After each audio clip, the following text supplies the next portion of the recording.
Chris Brown, Steve Tasker with you, and pleased to welcome on set Bills linebacker Jimmy Ciarlo, just added to the active roster from the practice squad last week. Got your first NFL game action.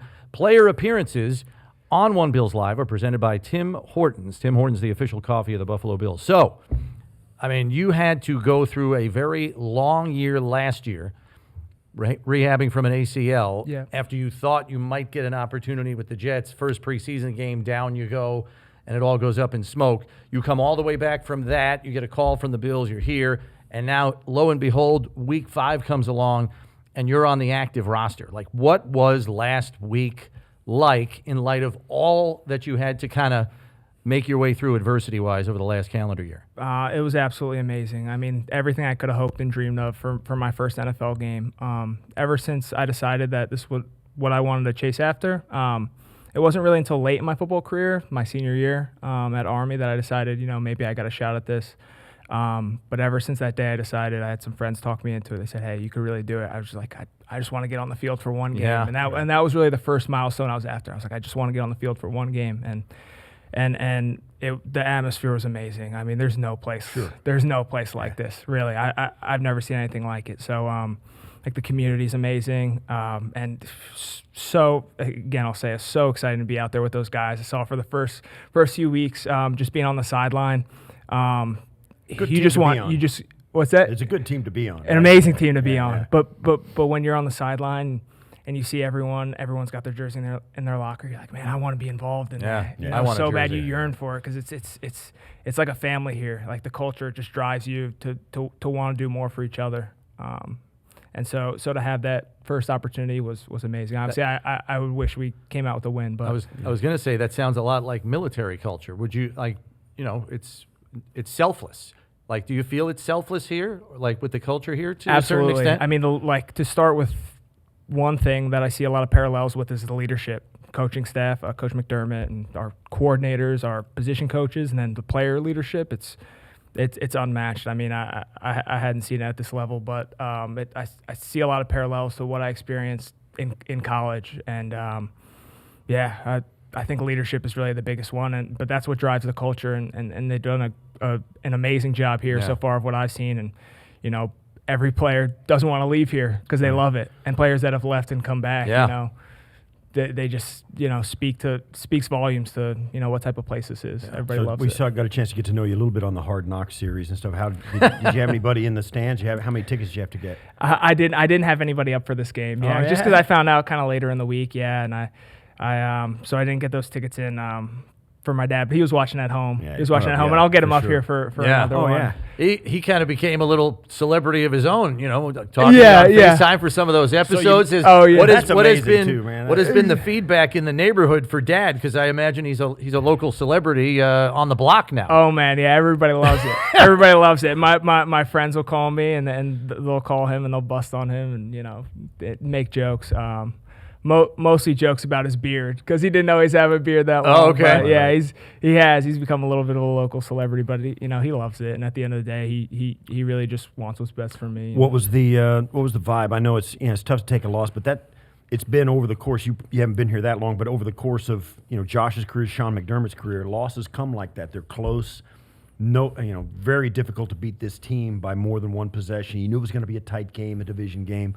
What's been, the aftermath of that, the message the coaches brought to the players, and also now you're starting to turn the page and you got your eyes on Atlanta.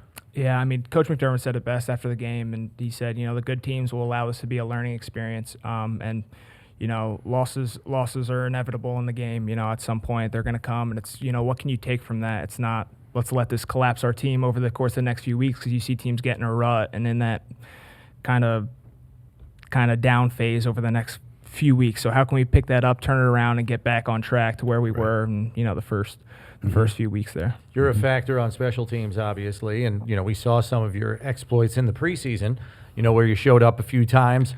I'm wondering, just the transition the last 2 years from college, and I don't even know if you played on special teams at Army all that much. You were a defensive starter.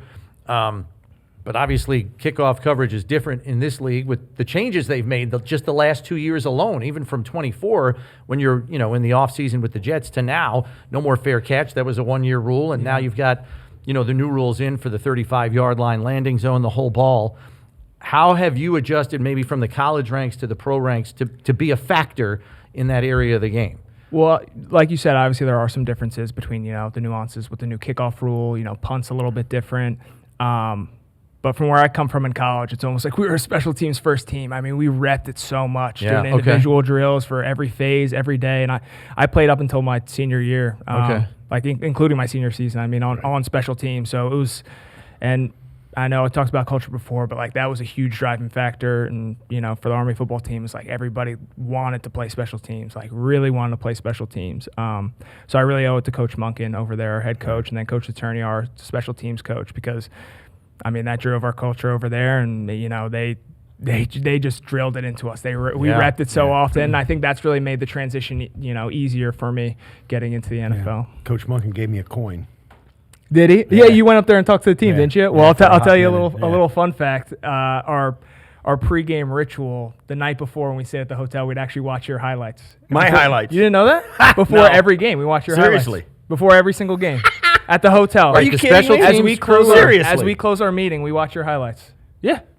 I swear. All 20 seconds of my highlights? No, yeah, more like with repeats in them? More like all 20 not they were long tapes. They were long tapes. We've seen all of them. We've seen every block punt you made, every tackle you ran down and made on punt. Yeah.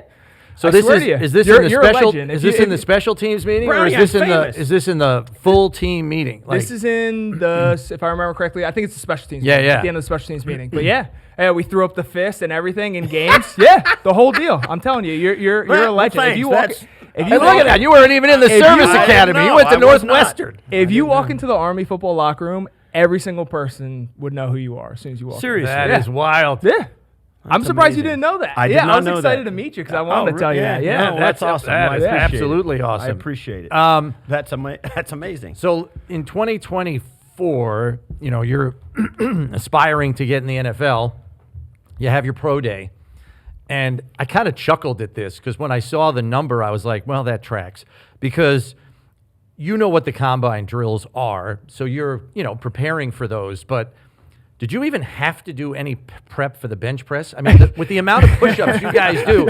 So he cranked out 34 reps on the bench. That's so impressive. That's a big number. That's a big number. 225. Yeah. No kidding. That's a big number even for a linebacker. That is a but big I'm number. thinking in my head, the guy does push-ups every day. This is just, is it second nature to you just putting it up? And you know what I mean? 34 reps is a lot. Well, I'll tell you what, when we got finished up with the season, I did kind of a baseline, and I think I only got 11 or 12 reps right when the season ended, and obviously you only got a few months. Right. And you'd be surprised at just how fast you can get those numbers up if you really work it. When you're not getting beat up by games, it's easy. And that's the other thing. Yeah, that's probably the other part of it. That's End the of other the thing season, too. you're a little worn down. Yeah, and you don't run as much, right? When you're running, you can lift a lot, and if you don't run, your weights go way up. And then as soon as you start running, they just sap. Exactly, yeah. When you're exerting yourself a lot of practice, so transitioning into, it's all short bursts, you're training for the 40, you're training for, it's good stuff, quick drills. Yeah. You'd be surprised at how fast you can get those numbers up. But I had a great trainer, and,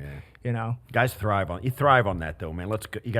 It's fun. It was fun. It was great. It was great. Good so stuff. Time now for this week's Timbits Timeout, presented, of course, by Tim Hortons, where we ask the fans to give us a question to ask Bills players. This message, or question I should say, comes from Harold, who asks, how do the practices at West Point compare to the practices with the Bills? That's a good question. Like I said, there is a huge chunk of time cut out for special teams every day at practice. Here, or are you talking West Point? At West Point. Okay. But, we spend similar amounts of times. We did more of, position-specific stuff there. Game installs kind of the same? And the process is a lot the same.